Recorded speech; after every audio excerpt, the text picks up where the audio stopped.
नमस्कार साथियों, मेरा नाम है अमृता और आज हम सभी बात करेंगे खोज और आविष्कार के महत्वपूर्ण प्रश्नों के बारे में जो आपके आने वाले सभी तरह के कॉम्पिटिटिव एग्जाम में आपकी बहुत ही ज्यादा हेल्प करेगा। तो चलिए शुरू करते हैं। सबसे पहले नंबर पर फर्स्ट क्वेश्चन है कि कोशिका की खोज किसने की थी। हम सभी को पता है कि कोशिका की खोज की गई थी रॉबर्ट हुक के द्वारा और इसी वजह से जो आंसर यहाँ पर बनेगा वह क्या हो जाएगा, बी ऑप्शन बिल्कुल हमारा यहाँ पर सही हो जाएगा। पर हम सभी को यह भी पता है कि रॉबर्ट हुक ने मृत कोशिका की खोज की थी। इनको कहा जाता है फादर ऑफ द साइटोलॉजी। लेकिन आपको यह भी ध्यान रखना है कि मृत कोशिका की खोज इन्होंने की थी, तो इसीलिए पूछा जाता है कि जीवित कोशिका की खोज किसने की थी। तो आंसर करना है लीवनहॉक नाम के साइंटिस्ट ने यहाँ पर जीवित कोशिका की खोज की थी। आगे बढ़ते हैं, डार्विन के बारे में बात करते हैं। डार्विन ने यहाँ पे प्राकृतिक चयन का सिद्धांत दिया था। हम बात करेंगे वॉटसन के बारे में। तो वॉटसन, क्रिक और विल्किंस ने यहाँ पर डीएनए का डबल हेलिकल मॉडल दिया था, जिसके लिए उनको नोबेल पुरस्कार से भी सम्मानित किया गया था। मेंडल की अगर हम बात करते हैं तो मेंडल ने यहाँ पर किसके ऊपर काम किया, अनुवांशिकता के ऊपर काम किया और इसीलिए इनको अनुवांशिकता का जनक यानी कि फादर ऑफ द हेरिडिटी इन्हें यहाँ पर कहा जाता है, फादर ऑफ द जेनेटिक्स इनको यहाँ पर कहा जाता है। आगे बढ़ेंगे, अनुवांशिकता के जनक किसे कहा जा रहा है और यहाँ पर सीधे सीधे आंसर करना है ग्रीगर जॉन मेंडल। आंसर क्या करना है, ग्रीगर जॉन मेंडल। तो जो सी ऑप्शन यहाँ पर बनेगा वह बिल्कुल हमारा सही हो जाएगा। ग्रीगर जॉन मेंडल एक पादरी थे या रहते थे ऑस्ट्रिया नाम के देश में और इन्होंने गार्डन पी के ऊपर काम किया था, जिसको हम सभी कहते हैं पाइसम सटाइवम। साथ में उन्होंने यह देखा था कि इसके अंदर ना 7 अलग अलग तरह के विपरीत लक्षण होते हैं, 7 क्रोमोसोम्स होते हैं और इनको क्रॉस पॉलिनेशन हम कर सकते हैं और साथ में इनकी जो जीवन अवधि होती है वो काफी छोटी होती है।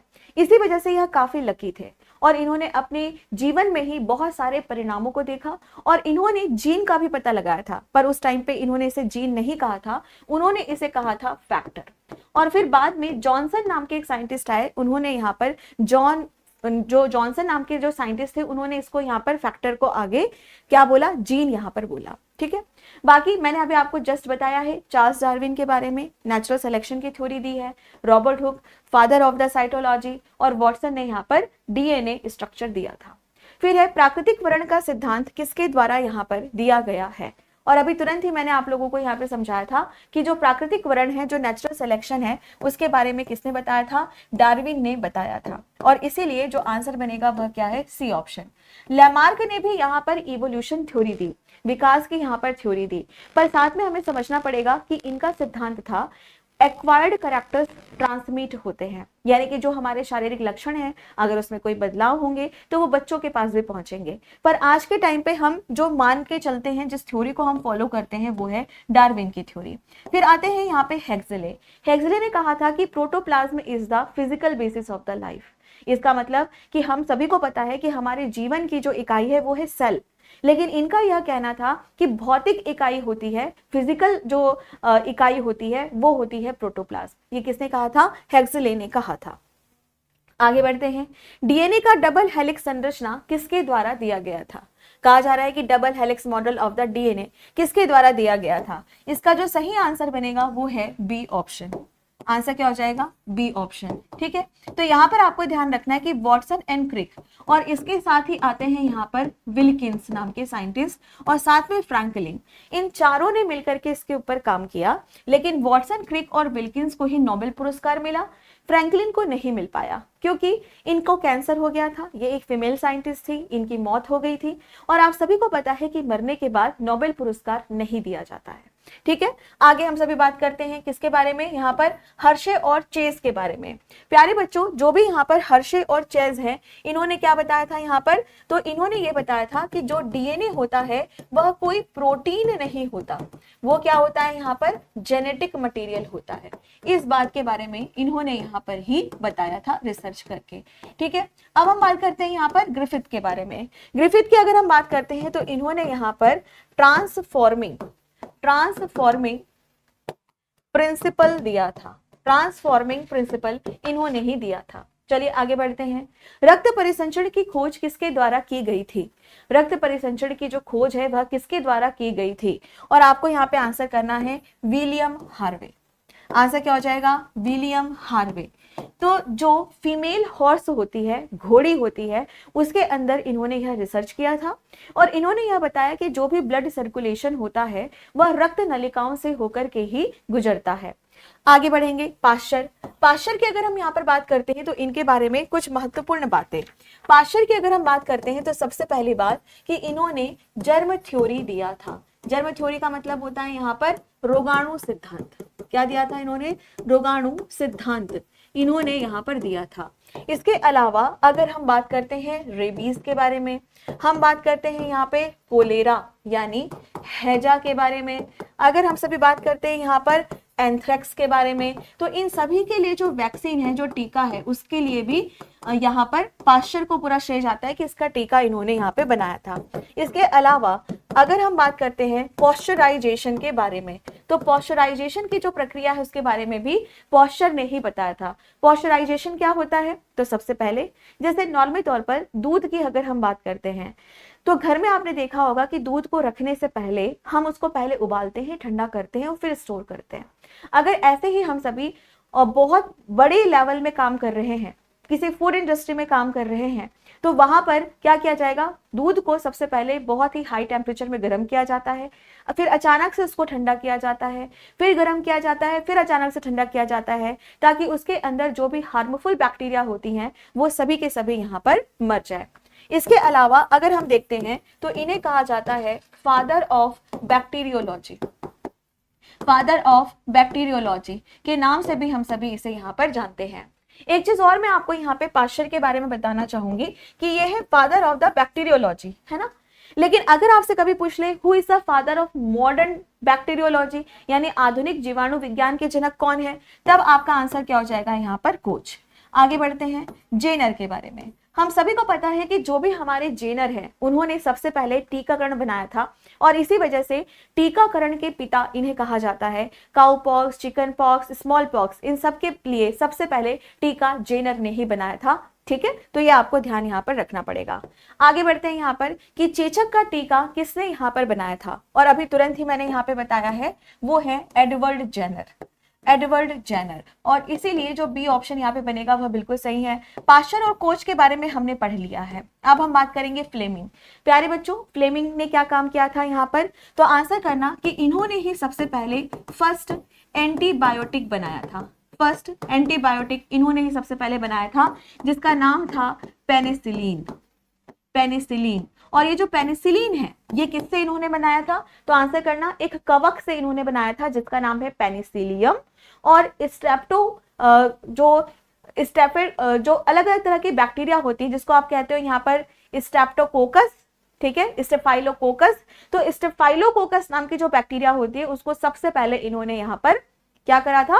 मारने का काम यहाँ पर किया था। तो जो भी हमारे यहाँ पर एंटीबायोटिक होती है उसका मतलब है जीवाणुरोधी, जो जीवाणुओं को यहाँ पर मारती है।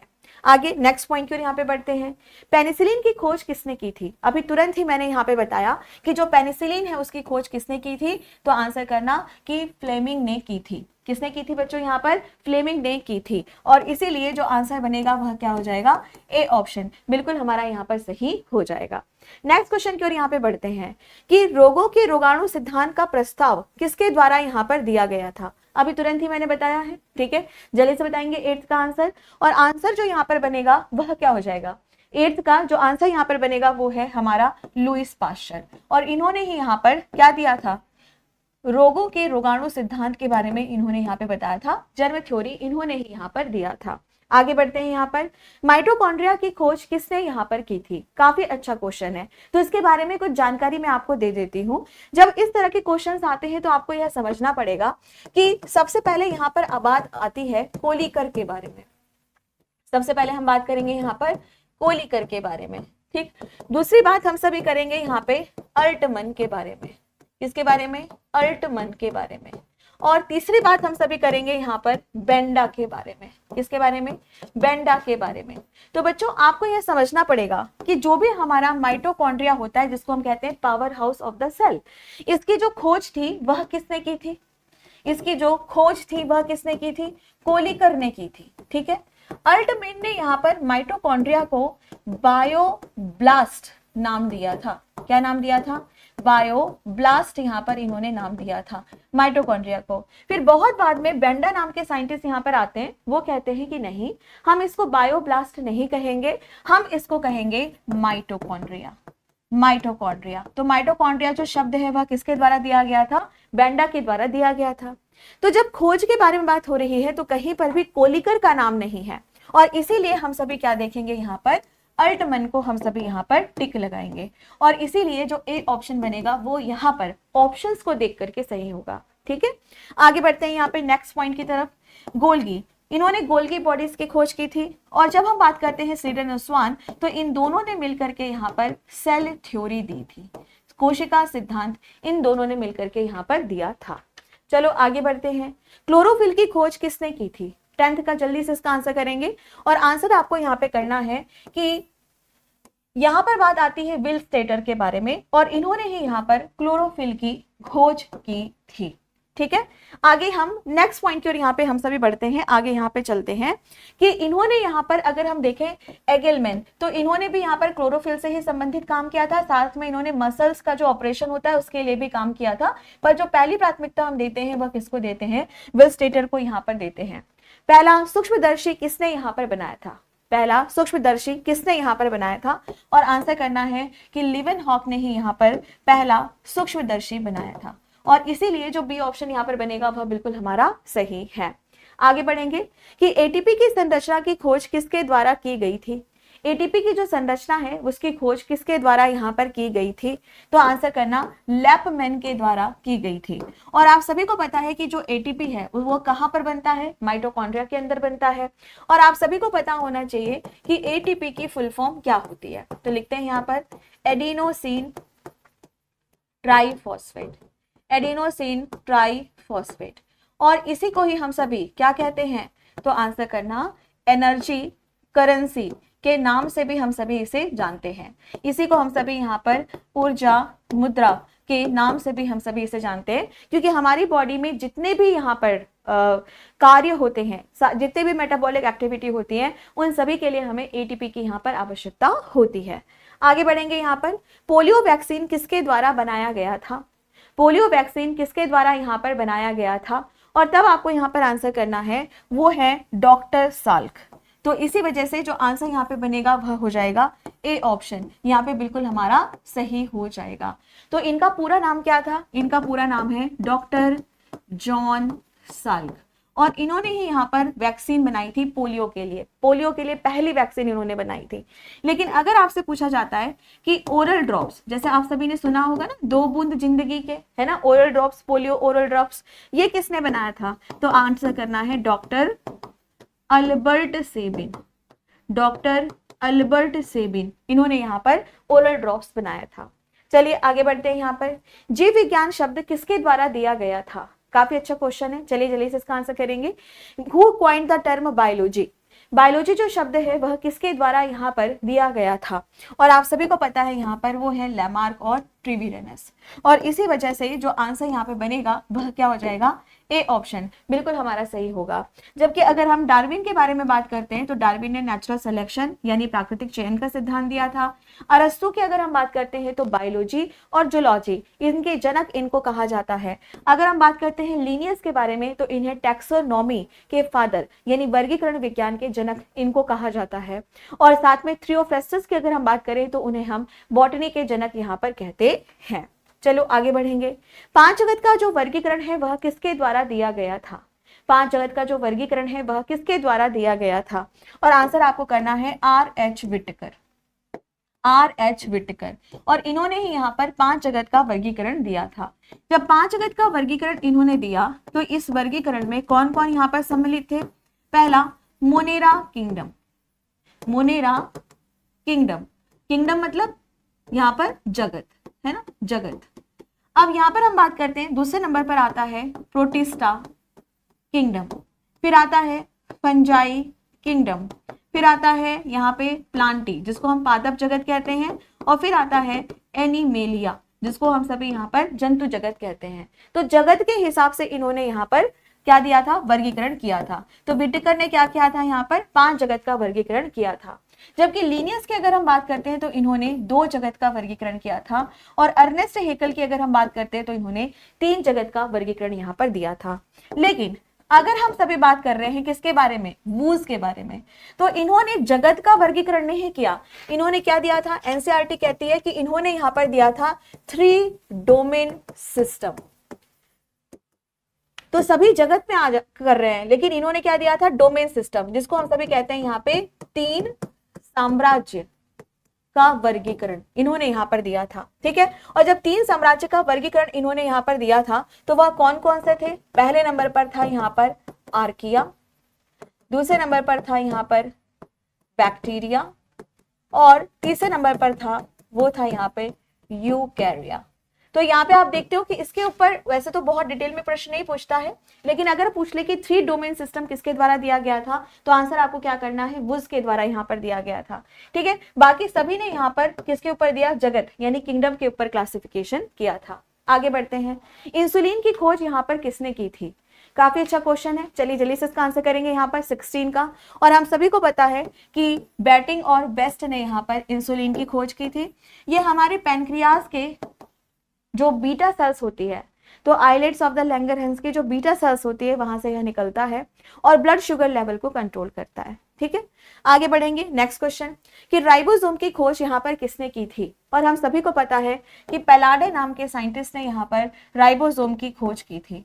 और राइबोसोम की अगर हम बात करें तो ये सबसे छोटा कोशिकांग होता है। आगे बढ़ते हैं कि मियोसिस की खोज किसने की है। अगर हम सभी मियोसिस के बारे में बात करते हैं तो मियोसिस की खोज किसके द्वारा दी गई है, और आंसर आपको करना है फार्मर और मोरे, इन दोनों ने मिलकर के यहाँ पर मियोसिस की खोज की है। अब मियोसिस क्या होता है, तो सेल डिवीजन, कोशिका विभाजन होता है। कोशिका विभाजन की अगर हम यहाँ पर बात करते हैं तो यह मनुष्यों के अंदर 2 तरीके का हो सकता है।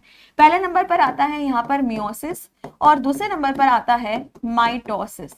मियोसिस की अगर हम बात करें तो इसे हम कहते हैं अर्धसूत्री विभाजन, और इसे हम सभी कहते हैं समसूत्री विभाजन। तो जब कभी भी हम बात करते हैं अर्धसूत्री विभाजन, तो इसमें आप सभी देखेंगे कि 4 नई डॉटर सेल्स मिलती हैं, 4 नई कोशिकाएं हम सभी को मिलती हैं, और साथ में स्पर्म और ओवम यानी शुक्राणु और जो डिंब होते हैं वो इसी से ही बनते हैं। जबकि अगर हम माइटोसिस के बारे में बात करते हैं, समसूत्री विभाजन, तो यहाँ पर आप सभी देखोगे कि हमें 2 नई डॉटर सेल्स मिलती हैं, लेकिन क्रोमोसोम की संख्या अगर आप देखो तो माइटोसिस में अगर 46 है तो 46 ही हमें डॉटर सेल्स में दिखेंगी, जबकि यहाँ पर पहले की आधी हो जाती है। और इसी वजह से स्पर्म और ओवम में हमें गुणसूत्र की संख्या सिर्फ 23 ही दिखाई देती है। आगे बढ़ते हैं, नेक्स्ट क्वेश्चन को देखते हैं। आधुनिक वनस्पति विज्ञान के जनक कौन है। अभी तुरंत ही मैंने यहाँ पर आपको बताया था, और यहाँ पर जो आंसर आपका बनेगा वो है थ्रियोफ्रेस्टस। आंसर क्या हो जाएगा यहाँ पे, थ्रियोफ्रेस्टस। तो जो ए ऑप्शन यहाँ पे बनेगा वह बिल्कुल हमारा यहाँ पर सही हो जाएगा। आगे बढ़ेंगे, लिम्फेटिक प्रणाली की खोज किसने की थी। लिम्फेटिक प्रणाली की खोज किसने की थी, तो आंसर आपको करना है यहाँ पर एस्ली। और लिम्फेटिक सिस्टम का मतलब क्या होता है कि ये हमारी इम्यूनिटी से जुड़ा हुआ होता है, रोग प्रतिरोधक क्षमता से यह जुड़ा हुआ होता है। आगे बढ़ते हैं, गोल्गी तंत्र की खोज किसने यहाँ पर की थी। गोल्गी तंत्र की जो खोज है वह किसने यहाँ पर की थी, और आंसर आपको करना है कैमिलो गोल्गी ने यहाँ पर इसकी खोज की थी। और इसलिए जो ए ऑप्शन यहाँ पे बनेगा यह बिल्कुल हमारा यहाँ पर सही हो जाएगा। नेक्स्ट करते हैं, पॉस्चराइजेशन की खोज किसने यहाँ पर की थी। अभी मैंने आपको डिटेल में समझाया था, और आंसर है लुईस पास्चर। आंसर क्या हो जाएगा यहाँ पे, लुईस पास्चर। तो जो ए ऑप्शन यहाँ पे बनेगा वह बिल्कुल हमारा सही हो जाएगा। आगे बढ़ते हैं, द्विनाम पद्धति किसके द्वारा दिया गया। तो जैसे अगर हम ह्यूमंस हैं, मनुष्य हैं, हम सभी का जो साइंटिफिक नाम है वह क्या है, होमो सैपियंस। होमो सैपियंस है ना। तो जब कभी भी हम होमो सैपियंस के बारे में बात करें तो यहाँ पर हम लैटिन भाषा का उपयोग कर रहे हैं। 2 शब्दावली, 2 पदनाम आपको दिख रहे हैं। पहले वाला जो भाग है ये हमें वंश के बारे में यानी जीनस के बारे में बता रहा है, ये हमें यहाँ पर जाति या प्रजाति या स्पीशीज के बारे में हमें यह बता रहा है। तो इसी को हम कहते हैं बाइनोमियल नोमेनक्लेचर। और इसके बारे में अगर हम देखें तो इसके बारे में सबसे पहले जानकारी किसके द्वारा दी गई थी, लीनियस के द्वारा ही यहाँ पर यह जानकारी दी गई थी। और इसीलिए जो आंसर यहाँ पे बनेगा वह क्या हो जाएगा बच्चों, ए ऑप्शन बिल्कुल हमारा सही हो जाएगा। नेक्स्ट करते हैं, मलेरिया परजीवी की खोज किसने यहाँ पर की थी। मलेरिया परजीवी की खोज किसने यहाँ पर की थी? तो आंसर करना, रोनाल्ड रॉस ने यहाँ पर मलेरिया की परजीवी की खोज की थी। आप सभी को पता है कि जो परजीवी है उसका नाम क्या है यहाँ पे? प्लाज्मोडियम, जो कि एक तरह का यहाँ पर प्रोटोजोआ होता है, प्रोटोजोआ होता है। और अगर हम इसके वेक्टर के बारे में बात करते हैं, इसके वाहक के बारे में बात करते हैं, तो हम सभी को पता है कि वह कौन होगी यहाँ पर? Female Anopheles, female Anopheles mosquito यहाँ पर इसकी वाहक होती है। और हमेशा ध्यान रखना है कि जो फीमेल होती है, जो मादा होती है, वही आपको काटती है, वही आपका खून चूसती है। और ऐसा क्यों करती है? तो आप सभी को पता है कि उसको अंडे देने होते हैं, रिप्रोडक्शन करना होता है, इस वजह से। अब आगे बढ़ते हैं कि एबीओ रक्त समूह प्रणाली की खोज किसने यहाँ पर की थी? और हम सभी को पता है यहाँ पे कार्ल लैंडस्टीनर, इन्होंने ही यहाँ पर एबीओ की खोज यहाँ पर की थी। साथ में आपको यह भी ध्यान में रखना है कि अगर आपसे पूछा जाता है कि आरएच की खोज की, तो भी आंसर सेम ही होगा, कार्ल लैंडस्टीनर। पर साथ में आपको यह भी ध्यान में रखना है कि वीनर नाम के एक साइंटिस्ट थे, और कार्ल लैंडस्टीनर और वीनर, उन दोनों ने मिलकर के यहाँ पे आरएच फैक्टर या आरएच ब्लड की उन्होंने यहाँ पर खोज की थी। ठीक है, तो मैं उम्मीद करती हूँ कि ये जो क्वेश्चंस है ये आपके लिए बहुत ज्यादा यहाँ पर हेल्पफुल होंगे, और आने वाले एग्जाम्स में यहाँ से क्वेश्चंस पूछे जा सकते हैं। तो आपको यह जानकारी कैसी लगी कमेंट करके जरूर बताइएगा, और साथ में ही किस टॉपिक के ऊपर आप और ज्यादा क्वेश्चंस चाहते हैं वो भी मुझे कमेंट करके जरूर बताइए। और ऐसी जानकारी के लिए जुड़े रहिए मेरे साथ। Thank you so much, take care, bye bye, जय हिंद, जय भारत।